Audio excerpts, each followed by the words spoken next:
Thank you, Mr. Chairman. Thanks, Ross. Good evening, ladies and gentlemen. I guess the plan was to get the irksome American accents out of the way as quickly as possible. Some of you may be assuming that because I live in China, I intend to be up here defending China's policies of internet censorship. I want to disabuse you of that notion immediately. I absolutely do not intend to defend China's policies of internet censorship. I am opposed to political internet censorship, particularly the way that it's practiced in China. I find it intrinsically objectionable, and I sincerely hope that one day we may live in a world that is free of political internet censorship. My instinct is to oppose curbs on those precious freedoms that we enjoy in societies, especially with long traditions of political freedom, freedom of expression, societies like Australia. Now, I am not familiar enough with CleanFeed, with the Rudd government's proposed mandatory internet filtering, to really take a stand on this, but I'm inclined to believe that, knowing myself well, that if the debate were actually in fact about the proposals now on the books, I might find myself sitting on this side. But that is not what this debate is about. This debate is, the proposal here is that governments should not censor the internet, not the Rudd government's proposed internet filtering law should not be passed. And for this debate, then, I am compelled to argue that not all governments ought to restrain or to refrain from internet censorship, not certainly in all instances. This is something I believe most reasonable people will accept. I hold that freedom of expression, of information, is a value to which all people aspire.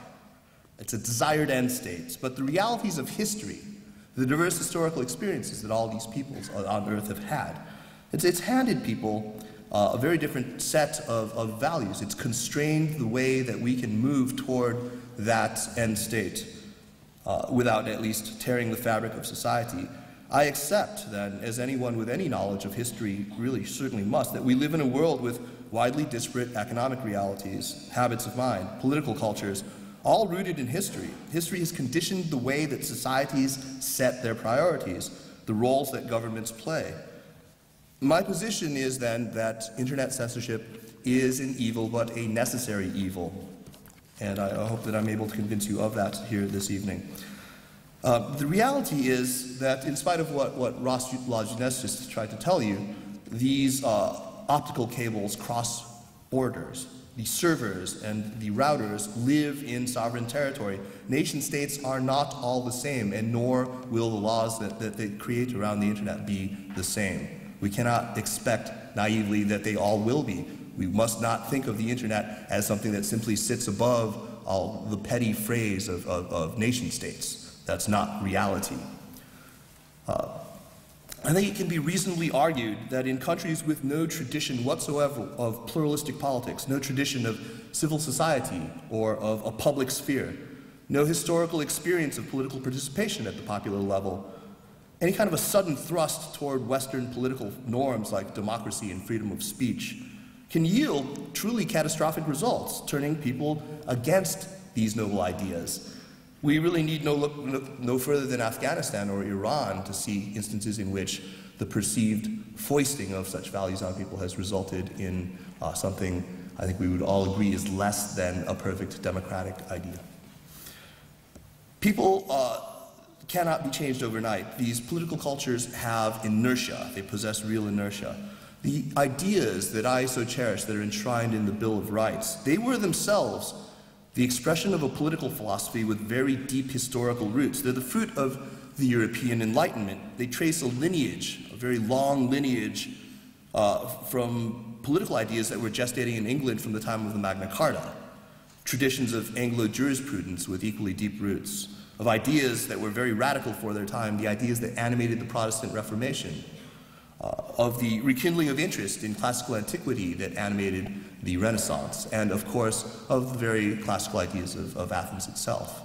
These are very, very deep, very, very distant ideas. The distilled essence of these traditions, the core ideas of the West's liberal democratic culture, are marvelous, they're unquestionably noble, and I personally hope that they do one day attain a kind of universality.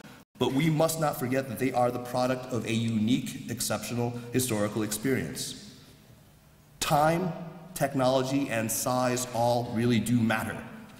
When, in 1791, the principle of freedom of speech was really Enshrined for the first time in the First Amendment to the American Constitution, the world's information environment was radically different from what it is right now. How fast did information actually travel? At the speed of galloping horse. What were literacy rates back then, even in the most advanced nations on earth? It was really still the preserve of a small, male, educated elite. Fast forward now to a country like China today, where there are 404 million internet users, twice that number of people who are carrying around with them in their pockets right now a device capable of sending text, a voice, even perhaps pictures or video around the country, around the world, nearly instantaneously. There is a lot more water behind the proverbial floodgates, as it were, than there was in the US in 1791. And in this context, gradualism is a sensible approach. Censorship of the internet in China has, make no mistake, gotten worse in recent years. It's very arbitrary. It lacks transparency. And I think that there is a reasonable explanation for doing what they're doing. And I do believe, as so many other of my Chinese friends believe, that the internet must be considerably more free, must be considerably more liberated than it is. But I, again, like many of my Chinese friends, find that gradualism makes more sense than a sudden unleashing of the water behind the floodgates. China has never had a political culture where debate and open exchange of ideas were the norm. China's internet, however circumscribed, is now functioning as a de facto public sphere, and in its relatively short life has already palpably begun to transform the political landscape of China. The internet has been disruptive, not just technologically, but culturally, socially, and indeed politically. Rightly or wrongly, this disruption makes many Chinese people very nervous. That's true in large part because so many Chinese alive today have a vivid living memory of the horrors of the Cultural Revolution. The madness, the chaos, the lawlessness, and the abject violence. While we in the West chalk up that catastrophe typically to an excess of authoritarianism, an excess of totalitarianism. In fact, you ask Chinese about it, and they'll tell you that it was because of a lack of control, not a surfeit of it. Fear of chaos and desire for stability are very deep-rooted ideas in China. In America, I was brought up believing that, as Benjamin Franklin famously said, those who would give up essential liberty to purchase temporary safety deserve neither liberty nor safety. And yet, I fully understand, even while it frustrates me, why it would be that so many Chinese make that trade and make it happily.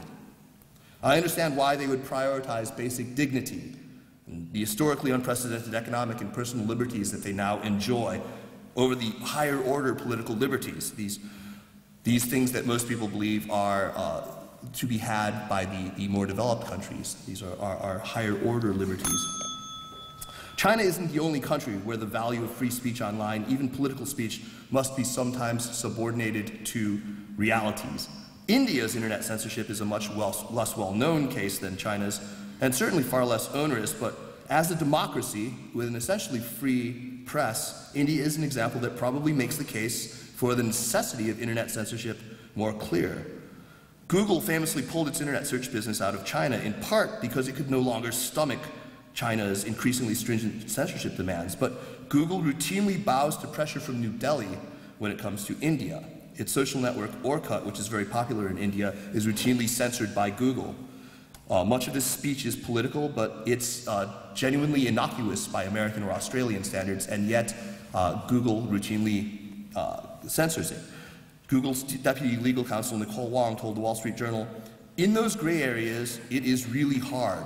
On the one hand, we do believe very strongly in political speech, and on the other, in India, they do riot and blow up buses." Thank you very much.